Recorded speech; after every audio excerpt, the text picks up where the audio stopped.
I think it's important for us to have people around us who have no benefit for our ascension or descension. Yeah. We need character-filled people who say, I love you for you. Hey guys, you're listening to The Glass House, hosted by Lifeway. We are Ben and Lindley Mandrell, and we have conversations with leaders who have experienced the stress of ministry and have sensed a spotlight on their personal lives. We want to encourage ministry families and provide a glimpse inside their glass house.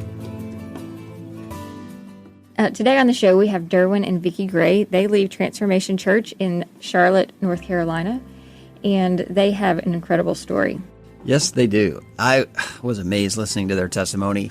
Derwin was an amazing football player, played at BYU. Vicki was a javelin thrower from Montana. And God was doing this crazy thing in their life. After they met, got married independently, people started sharing the gospel with them. Derwin was with the Indianapolis Colts, and there was a gentleman on the team that he calls the naked preacher that would stand up and preach in the locker room, and he began to hear the gospel in a fresh way and came to receive Christ. At the same time, Vicki had a coworker that was so loving, so kind, so caring. She just won Vicki to Christ, and then they became this power couple committed to doing something new for God, and they began to notice that the church was a segregated place. And so they decided to start a church. Rather than criticize, create a church. And their multi-ethnic congregation in Charlotte called Transformation Church is doing incredible things. The episode today, we want to talk about hurt in ministry. And we want to be thinking about church leaders out there that are in the front lines and struggling because they're hurt. Because sometimes people hurt you when you're in the ministry. And it helps to sometimes hear other people talk out loud about it. So as you guys have had this journey now working on staff together, which you can talk a little bit about that, what have been some of the hurts along the way you had to overcome? Yeah, you know, that is, I thank you for this episode because a lot of times, particularly senior pastors and their wives, and Vicki is the executive director of strategy. I mean, she's phenomenal. She's an apex leader. Deep integrity, gospel centrality, theologian. She's phenomenal. Like if we're Jordan and Pippen, I'm Pippen. She's Michael Jordan. I mean, she is the greatest Christian that I know. The first thing that I would say to pastors and leaders is, man, if I could hug you and cry with you, I would. Because Matthew 5:4 says, blessed are those who mourn, for they will be comforted. And our mourning is an exercise in saying, God, this hurts. This isn't right. Our mourning is actually a call for God to do justice. And our God is very, very familiar with mourning. He understands what it's like to pour 3 years into disciples. And he even washed the feet of one of them that was a Judas who turned him in for 30 pieces of silver. And he even knew that they were going to leave him in his darkest hour. And even Peter, Peter was, Lord, I'll never turn on you. I'll never do these things. And he's the first one.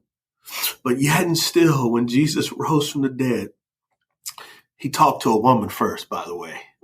The apostle to the apostles was Mary. So let's not forget that very important thing. While the men were out fishing and hiding and scared, it was Mary at the tomb who saw Jesus and went and told those other guys, hey, you can come out of hiding because the king is risen. So Jesus is on the shore cooking some fish, right? Peter jumps when he finds out that it's him, and he swims to him, and Jesus says, do you love me? Do you love me? Do you love me? 3 times he says, do you love me? To recapitulate or to redo the 3 times that he denied him. That's how gracious he is. But this episode is so important because there's so many leaders, pastors, ministry leaders that suffer hurt alone, and it destroys them. Yeah. I'm thinking about my friend Jared Wilson. Jared and I only We knew each other for years, social media, and unfortunately, Jared took his life. He had struggled with mental health issues, and Jared was serving at a church, and he called me the Sunday before he took his life, and he was telling me everything that he was going through and how he felt betrayed, how he felt used, how he felt hurt. And I said, Jared, you got to resign, man. You got to resign immediately. You got to resign. Like your health is not worth this. And he said, man, I love the way you speak into my life. Can I call you later tonight? And the next thing on a Tuesday, I'm reading in Twitter that Jared Wilson has taken his life. And so I think it's important for us to have people around us who have no benefit for our ascension or descension. Mm-hmm. Yeah. We need character-filled people who say, I love you for you. One of the things in ministry that I think is so vital is that we have to have a safe place to process hurt, because we all experience hurt. Pastors get hurt, and there's not always clarity around who you can talk to about it. If you go and talk to someone in the church, if you go and talk to someone on staff, if you go talk to a deacon or somebody, a leader in the church, there's a chance that may come back to bite you. And so pastors are often lonely and they're hurt. So what do you do with that? Pastors' wives also. Mm-hmm. I think what Derwin had to say about this is really helpful. So let's talk about this. We heard someone say to us recently, Leah, that we should be safe people pickers. In fact, one of the marks of emotional health is that you are a safe people picker. Right. What do you take by that? Well, I just think you have to be careful in ministry of who you choose to trust, but you have to trust someone. I mean, otherwise you become this island. And so you have to just really navigate who is wanting to be in your life for really genuine reasons. I mean, because unfortunately out there are people who, would try to befriend me to get information about Ben. There were people who would try to befriend our good friends to try to get information about us. And so, I mean, I wish there was a magic formula to figure out who the safe people are. There's not, but everyone needs them. Every pastor and pastor's wife gets burned on this, because there's people who come up and ask leading questions, and in the moment it feels sincere. They'll say things like, "You doing okay? Mm-hmm. Is everything going on in your life okay?" And in that moment you feel like, well, that's a vulnerable question, so I'll be vulnerable. Mm-hmm. But what they're really doing is fishing for some information, for some false motive. And people are people, and they take information and they retell it or recast it in a way. So over the years, you and I have just learned in pastoral ministry, there need to be people, like Derwin says, that have nothing to do with our everyday ministry that we share those things with. Right. I think you've done a better job of that than I did over the years. I know when we got to Colorado, you did a lot of hiking with women that didn't go to our church, and it was very life-giving to you. Right. It is nice to have a separation. I mean, to kind of have friends in your life that are not just in the everyday workings of your life within the church. I mean, they just love you for you. And they love your kids because they're your kids, and it's not because there's anything that they can gain from that. So, I mean, I just think that is a really good practice to have. I agree, and I think everybody needs a one or two people in their life where if you told them, hey, I'm going to resign from my job, they'd be like, cool, what are we going to do? Okay, great. What's next? Everybody resigns from a job at some point. Right. I mean, they're not like impacted by it personally. Mm-hmm. So they're able to be more unbiased and helpful in processing that hurt. One more thing that we were listening to a podcast, and the lady that had worked for a pastor, she confided, or she didn't confide, a couple of elders' wives had asked her a specific question, and she didn't know that it was a leading questioner, that she was being baited. I mean, she was kind of being trapped, but she felt like that would be a safe, because it was these elders' wives who just wanted to see, how she was doing, or what a hard part of her job. That's how they asked the question, like, what's something hard about your job? Well, that feels so innocent. I mean, it feels like an innocent question. Mm-hmm. And then, 2 days later, she gets released from her position because, they had told a story that was not accurate to how she remembered the story. And there's no way to get around that when two people have different views of how something was said. Like, who wins? I mean, who's right there? And I think with staff people, what it's hard is that you want to be vulnerable and you want to be open and you want to give your heart to staff people. But the truth is, at the end of the day, if you're the lead pastor, you're their boss. And there could come a season where you have to apply some pressure to that ministry because of it needs growth, and the relationship could become strained. And if you've confided a lot in that person, there's danger there. So I think there's got to be this balance between, yeah, I want to be open, I want to be vulnerable, but the deepest part of me goes to people outside of what I do. There has to be this healthy balance in that. Lindley and I shared with you before the show, but 17 years we were in pastoral ministry together. The last 5 years we planted a church together. We're on staff together. And it wasn't until we got off that weekly treadmill of preparing Sunday services and volunteers and all that ministry that we realized there was a lot of hurt that stacked up in our life that we needed to deal with and reconcile. Still working through some of that ourselves. And I don't know if you want to comment on that, Lindley, but I mean, it was a process, and the hurt that happens in ministry, it can stay with you. Mm-hmm. Yeah, I mean, I think for me, my deal has always been I don't want to be handed something. Like, I want to work for it. I mean, I'm a worker. And so when we began the church and someone told us, you're not a specialist, you're a generalist, do whatever you can do to make the thing work. You have to get off the ground. You can't just say, I'm not going to do that. I like this. So we got out there, and I mean, we busted it. I mean, we worked hard, and for 18 months to 2 years, of course, I was on staff, but I wasn't paid staff because, you can't receive a salary. I mean, you don't want to take from the church. It's a baby church, and, it's barely thriving. And at a point, I did come on staff, and I did come on staff on the payroll, and I think that changed the relationship some. And, he got called in one night by a couple of other people on the staff, and, they just said, we feel like there's some nepotism going on here. And what we discovered, we kind of blew it off and said, no, she's worked hard, whatever. But what happened is when we left there, he at some point during that conversation made this inner vow that we are not nepotists, and I'm never going to stand up for you. You stand up for yourself. And I don't think that he intentionally did that by any means. He's not malicious, but it was kind of like, I don't want anyone to feel this way. So I felt kind of high and dry sometimes. Like, I felt like I needed his protection, and he would have protected any other kids ministry director from some of the criticism. But because it was me, and there was this, risk of people thinking he was only protecting me because I'm his wife, that led to a lot of hurt that we had to discover once we got here of, well, that wasn't fair. Like, you wouldn't meet with me like you'd meet with normal people about, once a week or once a month, because he of the appearance of it. So, And Vicki, what you said earlier, I'd love for you to talk a little bit more about that. Just if, you felt like you were Derwin Gray's wife at one point, even in ministry with him being the platform guy, the preacher, like you bring a lot to the table for the church. And sometimes it's hard to manage that, even the perception of how that works in the church. So maybe you could talk about how much does that hurt you? Yeah, I will say one of the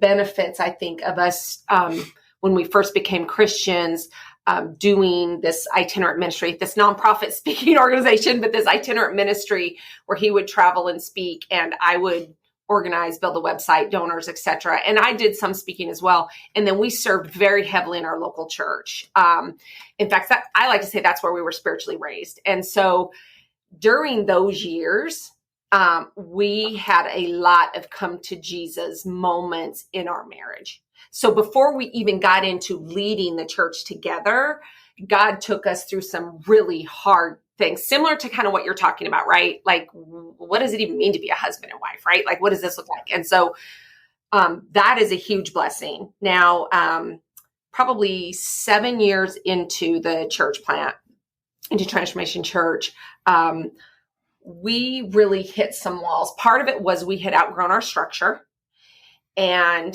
I could see things. He could kind of see them, but my hands were tied, and we found ourselves being in this executive meeting where we're the only two arguing, and everybody else is sitting there watching us. They're getting, like a tennis match. Yes. Yes, you experienced that. Okay. I've been there a lot of times. Yes. Because we are not afraid to exchange some heated debate. So the blessing is, we get to that point. Well, through all of this, and because we're athletes, and like you, Lindley, just this this hard work, don't give up, high responsibility, Blue collar. Like, I'm going to make this work. And so there's no balls dropping on my watch, right? Well, I begin to overfunction.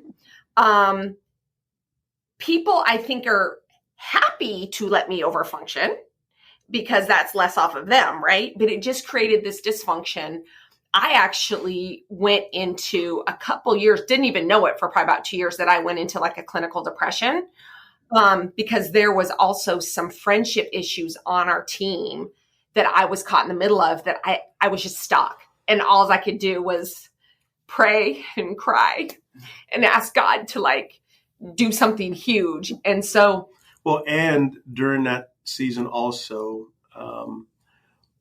we had some extended family dynamics with mental health issues that was present and glaring and difficult. And so you've got these various things. And the way I described it is like, it was our first church plant. And one of the things that I'm learning in leadership as a football player, it's like, listen, we practiced together. We studied film. You got your role. I got my role. Let me know if you need help. Well, I'm changing that. I'm going to have to be more of I got my role and I'm going to make sure you got your role too, without micromanaging, but accountability, not just for competency, but for character. Right. Right. And so the dynamics, the best illustration that I could give for what we went through is when we first put in a sprinkler system at our home. We had these trees and they were young, and the root was like this thick. It wasn't thick at all. But as a decade goes by, the root has tripled in size. And what it did is it broke our sprinkler head. Well, our culture in a leadership capacity was the structure couldn't fit what was happening.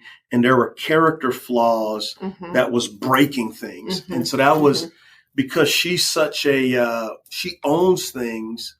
And once she gets going, she goes. And it wasn't the support or the help. And so, there was, there hasn't been like, well, Vicki's not doing this because it's more of what's said behind our backs to undermine our character. That's good. Yeah. And so I think like for me, part of the hurt I felt in that scenario was, does he not, because, you said the thing about, I'm just Derwin Gray's wife. I'd be like, okay, you're the lead pastor. Do you not think I can do this? Like, I have this ownership too, and then he'd be like, you're in too deep. You can't see that you're in too deep. And I would take that as like an attack that I'm not capable. And really we got to a point where I actually took a month off, went to the doctor, etc.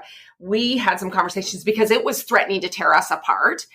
And I have an incredible mentor who I talked with, and she reminded me, you are not Transformation Church. You are the beloved of Jesus. Had we have not gone through what we went through 3 to 4 years ago, I would be in a fetal position on the floor, unable to move. But I said, because I saw God show up in that deep pain and do what he did, I know he's got us. Like, I literally get in the car and the song that's playing is, if our God is for us, who can be against us? I don't even know the name of it, but you know what song I'm talking about. And literally I'm thinking of the scripture, if God is for you, who can be against you? And I have a deeper and a thicker resolve that is rooted in God's sovereignty, God's control, God's plan. This is God's church. It's not even our church. And if he doesn't want us here, then we're going to okay, we'll go. And so, but had we have not gone through that painful season of hurt, we wouldn't be able to handle what we're in right now. Yeah. And just to piggyback on what she so eloquently said is, I'm really falling in love with 1st and 2nd Corinthians. I mean, I've read them before, but different seasons, they're different things. And right. 1 Corinthians may have the most practical theology of any of Paul's books. And Paul, in essence, is writing to multi-ethnic churches that are rejecting him. They are rejecting him. They're people undermining him. And he is fathering them and loving them through it. And it's really important for us to understand Jesus died for his church. We don't have to. And so the best thing Vicki and I can give Transformation Church is a healthy, spirit-filled, gracious, wise, humble leadership, and being healthy, not killing ourselves. Mm-hmm. And so I want to encourage leaders who are hurting. You're going to get through it, but let God work in you. Also, make sure there are other pastors you can confide into. Make sure there's other people who support you and to encourage you. And then own the aspects where you allow toxic dysfunction to fester. Because people are not looking for perfect leaders. Intuitively, we know perfection doesn't exist, but humility is rare.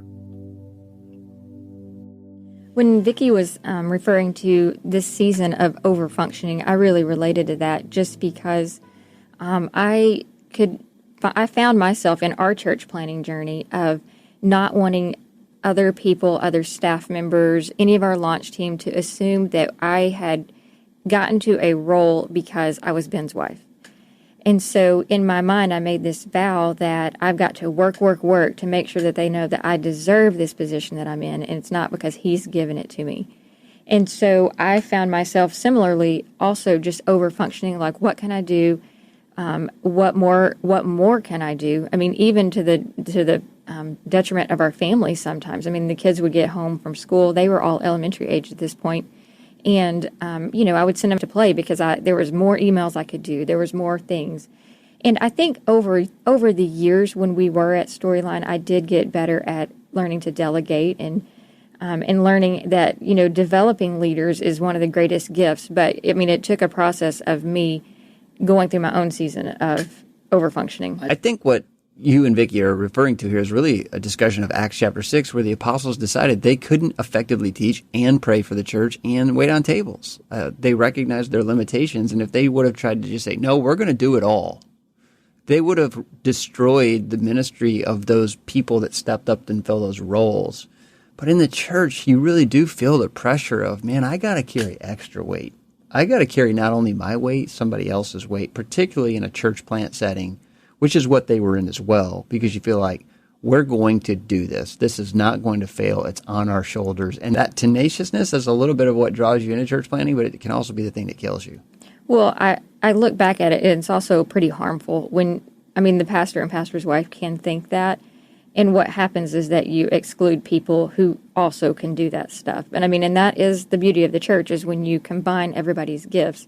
And so when you or I decide that if it all, rides or dies on us, then, it's not a healthy attitude. Our church planning journey, I have so many sweet memories, but also so many huge regrets. I overfunctioned, just trying to every day move the ball down the field. We moved to the most beautiful state, Colorado, and you had to beg me to go on a hike. You had to beg me to go see a site. I was so focused on building the church, I couldn't see anything else. And I think we bring hurt on ourselves when we do that. Well, and I think a lot of that comes from expectations from other people. When churches are donating their money, the first question they ask every time when you come back to a missions conference is, so how many are you running? How many people are you running? Or how many people are you baptizing? And in different areas of the country, a number is very different. 150 in Colorado versus 150 in Mississippi versus 150 in New Jersey is all very, very different, but it sounds the same. And so it feels really, it's a lot of pressure. It does cause a lot of overfunctioning because you want to be able to say to your sponsoring church in the South that, hey, we're a few months old and we are running 150 already. So, and then that brings that really unhealthy wheel of keep pushing because we're impressing people and we're getting more and more numbers, and they like to hear that. And what happens in the midst of that is you lose your soul, your identity, your marriage as you're trying to build a church. But I think for us, we didn't realize that's what happened when we got off the church planning wheel. That's when this emotional journey began, and we realized all the hurt that we didn't even know was happening. One of the things I've recognized in myself with the overfunctioning is, especially for women who have children, is when they're little, we do have to overfunction. Like that is part of what parenting is, whether you're a mother or a father, right? Like you have to get them their food. You have to, but the goal is that you overfunction less and less as they grow in responsibility, right?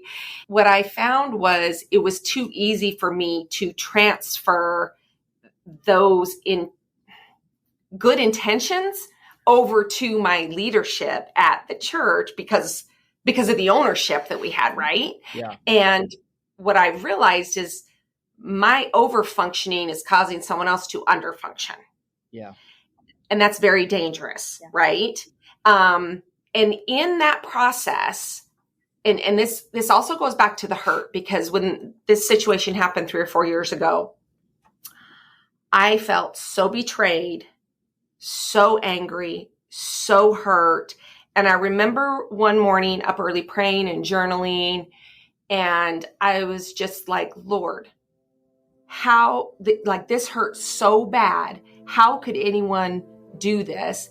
And I really sensed, not the audible voice, but I sensed the impression of, well, you're so hurt because you were doing it for them and not for me. Mm. We have 2 questions we like to ask every ministry couple as we finish up, and I'm going to let Lindley ask the first one. Yeah, so, the first question we asked, just in regard to living in the glass house, where people have opinions about everything you do, what has been the most challenging aspect for you two living in the glass house? Mm-hmm. The most challenging for me has been trying to raise children in the glass house.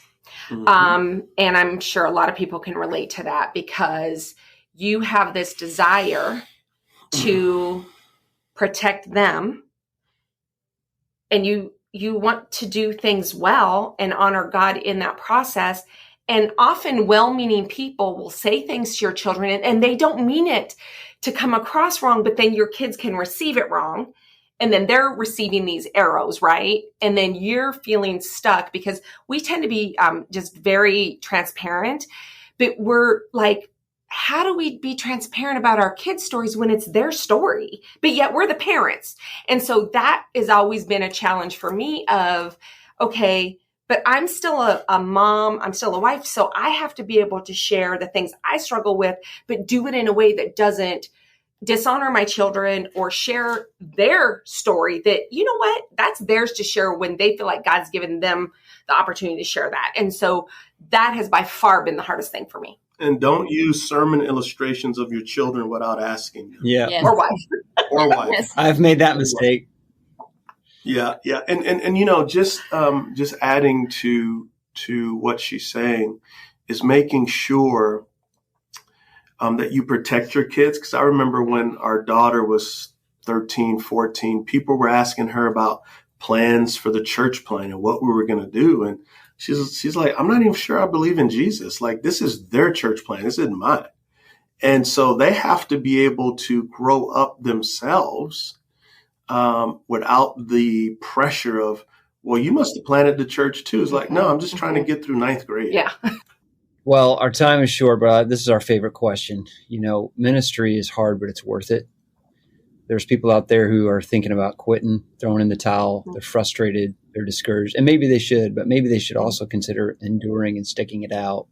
What would you say is the real joy of living in the glass house? Why is it worth it for you? I think I would say it's worth it because Jesus has called me to it.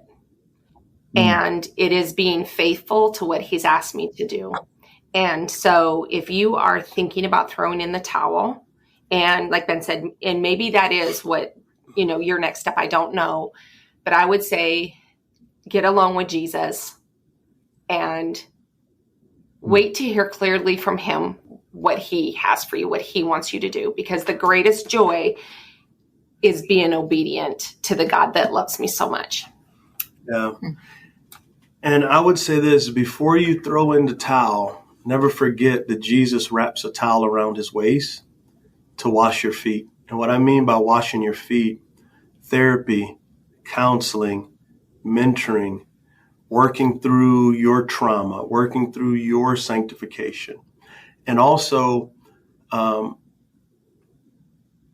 bigger churches doesn't mean better. Sometimes bigger means more headaches.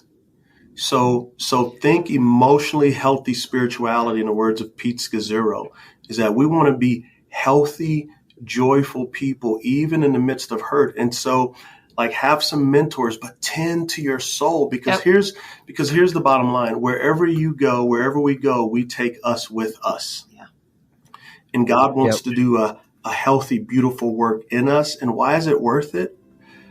It's worth it because Jesus is worth it. He's the greatest worth that there is, that we are the body of Christ, called to be under shepherds to the great shepherd. And the Lord is our shepherd. We shall not want. He makes us lay down in green pastures, and he leads us to still waters, and he renews us. The Glass House is a production of Lifeway Christian Resources, hosted by Ben and Lindley Mandrell, executive produced by Joy Allman, produced and edited by Angie Elkins, original music by Robert Elkins, and graphic design by Cameron Spooner. Thanks for listening to The Glass House, where we hope to shed light on the dark places of ministry, one conversation at a time.